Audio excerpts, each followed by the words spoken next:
ଥରେ ଚାରିଜଣ ଚୋର ଗୋଟେ ଗାଈ ଚୋରେଇକି ଆଣିଲେ। ଆଉ ସେମାନେ ଚିନ୍ତା କଲେ, ଆମ ଚାରିଜଣଙ୍କ ପାଖରେ ଗୋଟିଏ ଗୋଟିଏ ଦିନ ଗାଈକୁ ନିଜ ଘରେ ନିଜେ ହିଁ ରଖିବା। ତ ଗାଈ ଯାହା ପାଖରେ ଯେଉଁ ଦିନ ରହିଲା ସେ ହିଁ ତାର ଗାଈଠାରୁ କ୍ଷୀର ଦୁହିଁଲା। କିନ୍ତୁ ଗାଈକୁ ଖାଇବା ପାଇଁ କେହି ଦିଅନ୍ତିନି, କାରଣ ଚାରିଜଣ ଯାକ ଭାବନ୍ତି ମୁଁ ଗୋଟେ ଦିନ ଖାଇବାକୁ ନଦେଲେ କ'ଣ ହେବ, ଆର 3 ଜଣ ଯାକ ତ ଦେଇଥିବେ। ତ ଏଭଳି ଭାବରେ ଗାଈଟି ଖାଇବାକୁ ନ ପାଇ ତାର କ୍ଷୀର ଶୁଖିଗଲା, ଆଉ ଶେଷରେ ଗାଈଟି ମରିଗଲା। ତ ମୋର ପ୍ରିୟ ଲୋକମାନେ, ଅଧିକାର ହାସଲ କରିବା ଓ କର୍ତ୍ତବ୍ୟକୁ ଭୁଲିଯିବା ଲୋକମାନଙ୍କର ସବୁବେଳେ କ୍ଷତି ହିଁ ହୁଏ।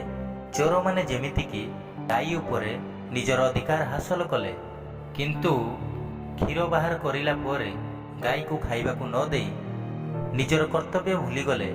ଠିକ୍ ସେହିଭଳି ଏ ମଣିଷକୁ ପରମେଶ୍ୱର ନିଜ ସାଦୃଶ୍ୟରେ ଜ୍ଞାନ ବୁଦ୍ଧି ଉତ୍ତମ ଶରୀର ଦେଇ ନିର୍ମାଣ କଲେ, କାରଣ ମଣିଷ ଯେମିତି ପରମେଶ୍ୱରଙ୍କ ପ୍ରଶଂସା କରିବ।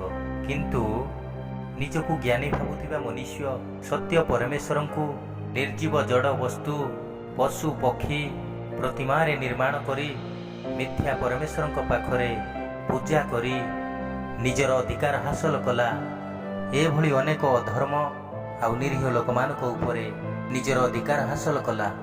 ଆଉ ଯେଉଁ ପରମେଶ୍ୱର ସତ୍ୟ ପରମେଶ୍ୱର ମନୁଷ୍ୟକୁ ନିର୍ମାଣ କଲେ, ଜଗତକୁ ତାକୁ ଆଣିଲେ, ଆଉ ଏ ପର୍ଯ୍ୟନ୍ତ ମନୁଷ୍ୟକୁ ସୁସ୍ଥ ରଖି ଜୀବିତ ରଖିଛନ୍ତି, ତ ସେହି ସତ୍ୟ ପରମେଶ୍ୱରଙ୍କୁ ଅନ୍ୱେଷଣ ନ କରି ତାହାଙ୍କୁ ଧନ୍ୟବାଦ ନ ଦେଇ ନିଜର କର୍ତ୍ତବ୍ୟ ଭୁଲି ଯାଇଛି।